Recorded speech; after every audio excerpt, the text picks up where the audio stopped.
श्री सद्गुरु महाराज की जय।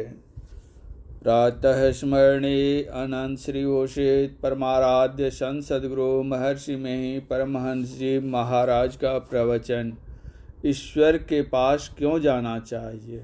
इस प्रवचन का दूसरा भाग। भगत हेतु भगवान प्रभु राम धरेउ तनुभोप, किए चरित पावन परम प्राकृत नर अनुरूप। राम ने भूप का शरीर धारण किया, वह राम स्वयं कैसा। जथा अनेकन वेश धरी, नृत्य करई नट कोई। सोई सोई भाव दिखावई, आपुन होई न सोई। आपुन होई न सोई, यह कैसा। इसके लिए आग्रह नहीं। यह तो गोस्वामी तुलसीदास जी के कहने के सहारे और कबीर साहब गुरु नानक साहब के लिए तो कहना ही क्या।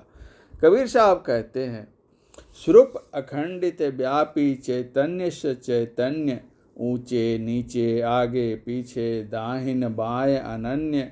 बड़ा ते बड़ा छोट ते छोटा, मैं ही ते सब लेखा। सबके मध्य निरंतर साईं, दृष्टि दृष्टि सो देखा। चाम चश्म सो नजरी न आवे, खोजू रूह के नैना। चुन चगुन वजूद न मानू, तय शुभान नमूना ऐना।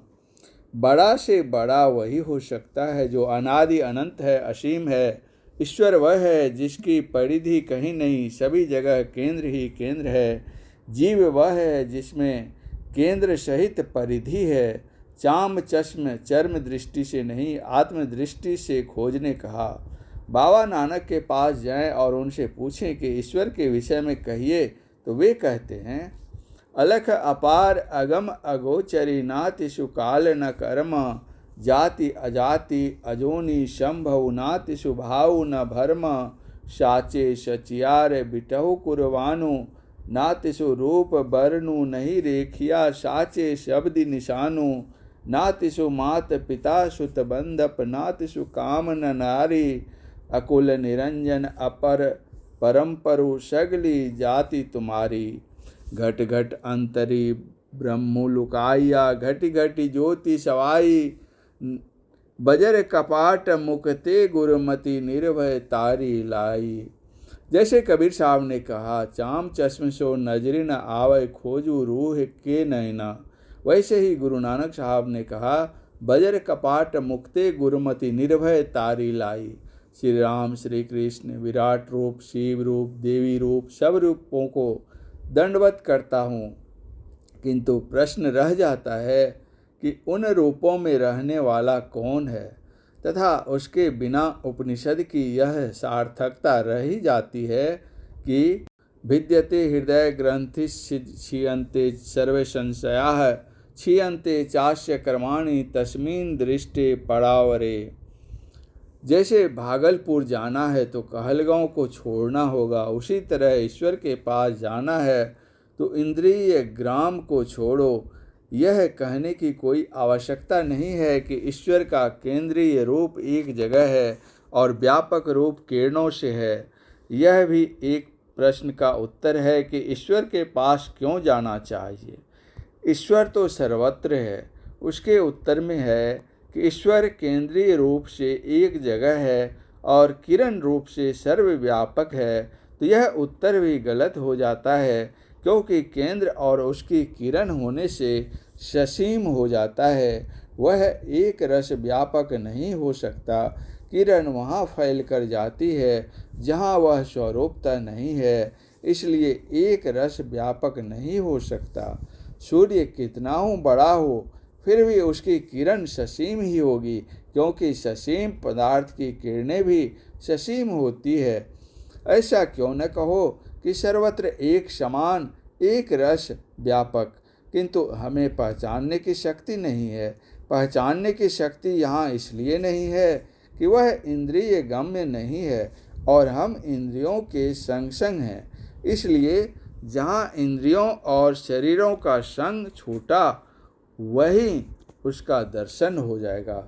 दूध को मथकर मक्खन अलग कर लेने पर जो काम दूध से होगा, वह काम घी से नहीं होगा। और जो काम घी से होगा वह दूध से नहीं होगा। दूध से खीर बना सकते हैं, पूड़ी नहीं छान सकते। घी से पूड़ी बना सकते हैं, खीर नहीं बना सकते। उसी तरह इंद्रियों के संग में रहकर जो काम होता है, इंद्रियों से छूटने पर वह काम नहीं होगा, और इंद्रियों से छूटने पर जो काम होगा वह इंद्रियों के संग में रहने से नहीं। इसीलिए ईश्वर के पास संत लोग जाने कहते हैं। कितने कहते हैं उसको यहाँ बुला लो, फिर होता है कि उसको बुलाओ तो कहाँ, वह तो सर्वत्र है। किंतु फिर वही बात होती है कि सर्वत्र है तो फिर यहाँ क्यों नहीं पहचानते हैं। जैसे आँख पर पट्टी और रंगीन चश्मा लगा रहने से बाहर की चीज़ देखी नहीं जा सकती, और जो देखी जाती है वह चश्मा के रंग के अनुरूप रंग में। इसलिए ऐसी भक्ति हो जिससे शरीर रूपी पट्टी और इंद्रिय रूप चश्मा उतर जाए। मनु शतरूपा को दर्शन हुआ, जिस रूप को उन्होंने पाने की इच्छा की थी, किंतु उस रूप में रहने वाले का दर्शन नहीं हुआ। उनका साधन केवल तप था। शारीरिक कष्ट से हृदय जवनिका बहुविधि लागी, नहीं टूट सकती। यह वर्णन भी नहीं आया कि उनके हृदय की जवनिका टूट गई थी। उन्होंने इसी आँख से देखा था। माया के दर्शन से माइक मोहित बुद्धि रह गई। मनु शतरूपा के लिए इस तरह कहना मेरी डिठाई है। उन्होंने भगवान के ऐसा पुत्र मांगा। पुत्र के लिए क्या क्या हुआ सो रामायण में पढ़ लीजिए। राजा दशरथ हुए, निरपराधी श्रवण को मारकर शाप लिया। उतनी तपस्या, फिर शिकार खेलने का इतना चस्का कि दिन में शिकार खेलते खेलते नहीं थकते तो रात में शिकार खेलते। पहले तो मेरे मन में था कि रूप दर्शन करो, किंतु अब समझता हूँ कि रूप दर्शन से संतुष्ट मत हो। रूप में कौन है उसको पहचान कर जानो, नहीं तो केवल रूप माया में भरमाता है। कितने कहते हैं कि भगवान मेरे पास आएंगे, मैं कहता हूँ नहीं, भगवान के पास मैं जाऊँगा। जो भगवान को बुलाते हैं तो भगवान कहते हैं, तुम इस आँख से मुझे नहीं देख सकते हो, इस आँख से देखना चाहते हो तो लो मेरे माया रूप को देखो।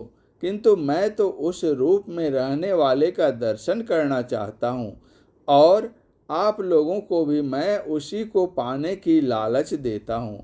सूरदास जी कहते हैं, अविगत गति कछु कहत न आवे, ज्यों गुंगहि मीठे फल को रस अंतर्गत ही भावे। परम स्वाद सब ही जो निरंतर, अमित तोष उपजावे। मन वाणी को अगम अगोचर, सो जाने जो पावे। परम स्वाद है, वह स्वाद कैसा है तो सूरदास जी ही जाने, किंतु यह स्वाद ऐसा है कि पूरी संतुष्टि होती है। मांग चांग समाप्त।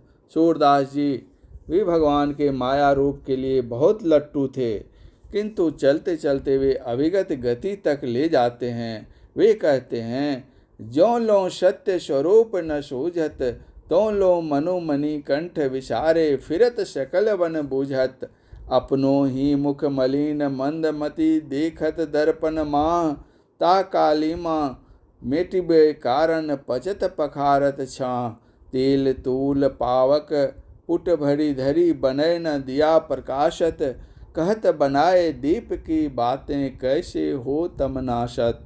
सूरदास जब यह मति आई, वे दिन गए अलेखे। कह जाने दिनकर की महिमा, अंध नयन बिनु देखे। यह बुद्धि जब तक नहीं हुई थी तब तक के दिन उनके बेहिसाब के ही चले गए। वह सत्य अव्यक्त परमात्म स्वरूप है, अवश्य उसको छिपा कर रखना और उसकी प्राप्ति के यत्नों को नहीं जानना जीवों के अमंगल का हेतु है। ऐसा सुंदर रूप कि जिससे सुंदर कुछ न हो, यदि उसका सब गहना जेवर उतार लो तो वह कैसा लगेगा। वह रूप कैसा जिसमें गहना जेवर देने से चमक दमक बढ़ जाए। वह पूर्ण रूप कहाँ है। पूर्ण रूप तो वह है जिसका गहना जवर उतारते जाओ तो और चमक बढ़ता जाए। शरीर को लंगटा करने नहीं कहा, शरीर के ऊपर से शरीर को उतारो। जैसे जैसे लंगटा होगे वैसे ही वैसे खूबसूरती बढ़ेगी। चारों जड़ शरीरों को उतार दो तो पूर्ण लंगटा हो जाओगे, तब पूर्ण चमक खिल उठेगी। इसी को सुंदरदास जी ने कहा है, व्योम को व्योम अनंत अखंडित आदि न अंत सुमध्य कहाँ है। को परमान करे परिपूर्ण द्वैत अद्वैत कछु न जहाँ है। कारण कारज भेद नहीं कछु आप में आप ही आप तहाँ है। सुंदर दिशत सुंदर माही सुसुंदरता कही कौन उहाँ है। वहाँ हाथ पैर कुछ नहीं रहता। अब कुछ सुगम कहकर दुर्गम की ओर ले जाऊंगा और तब सत्संग समाप्त कर दूंगा। आप लोग नित्य प्रति सोते हैं, सोते समय जागृत से स्वप्न में जाते समय शक्ति भीतर को खींचती है, हाथ पैर कमज़ोर होने लगते हैं। बाहर शरीर कहाँ है कुछ पता नहीं, मुंह में मिश्री रहने पर भी उसका स्वाद नहीं। देह तो मर नहीं गई, श्वास तो चलती ही रहती है। देह के अंदर ही रहे और बाहरी ज्ञान से शून्य हो गए। बाहरी वस्तु का ज्ञान नहीं रहा, बाहरी विषय उसके पास धर दीजिए किंतु उसको उसका ज्ञान नहीं होता, वह भीतर चला गया है। मानसिक धार चेतन धार असली चीज है, उसी से सब इंद्रियां सचेष्ट हैं। वह धारा इंद्रियों की घाट से सिमट गई, स्वाभाविक ही सिमट गई, हमारे आपके करने से नहीं। जिस समय अंतर्मुख होता है उस समय बड़ा सरूर व चैन मालूम होता है। कोई इंद्री अपने विषय में ही नहीं फिर भी चैन। जिस वक्त उस ओर सरकाव होता है, शरीर ढीला हो जाता है, उस समय कोई खुट कर दे, नींद टूट जाए तो बहुत दुख होता है। एक विचित्र चैन तंद्रा में मालूम होता है। खाने पीने की कोई चीज़ नहीं फिर भी आनंद। सोते समय अंतर्मुखी होते हैं। जब आप सोने लगते हैं तब संकल्प ख्याल छूट जाते हैं। छूटते छूटते सब छूट गए और आप गहरी नींद में चले गए। इससे जानने में आता है कि भीतर जाने के लिए ख्यालों को छोड़ना पड़ेगा। भीतर जाने के लिए बाहरी इंद्रियों का संग छोड़ना होता है। स्थूल ज्ञान नहीं रहता, यह कैसे होगा। ख्यालों को छोड़िए। कैसे ख्याल छोड़ा जाए, इसके सहारे के लिए तुलसीकृत रामायण में नवधा भक्ति का वर्णन पढ़िए और उसकी प्रत्येक विधि से भक्ति कीजिए। प्रथम विधि है संतों का संग कीजिए, जो बातें हो उनमें रत हो जाइए। इस प्रवचन का शेष भाग अगले प्रवचन पाठ में। श्री सद्गुरु महाराज की जय।